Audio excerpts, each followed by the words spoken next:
4 divided by 4 divided by 4, then times 4.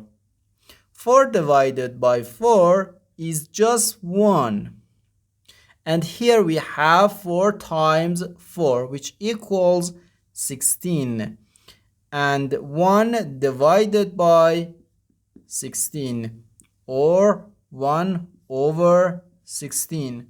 But this answer is not correct, because according to the order of operations, multiplication and division have equal priority, and we have to work from left to right. So first we have to do this division, then this division, not this multiplication, and finally we have to do this multiplication. Okay?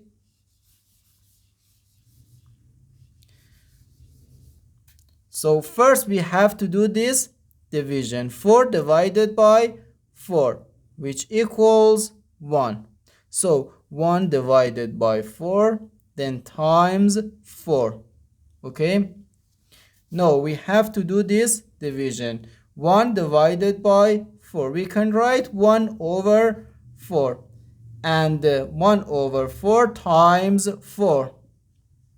We can easily cancel this 4 and this 4.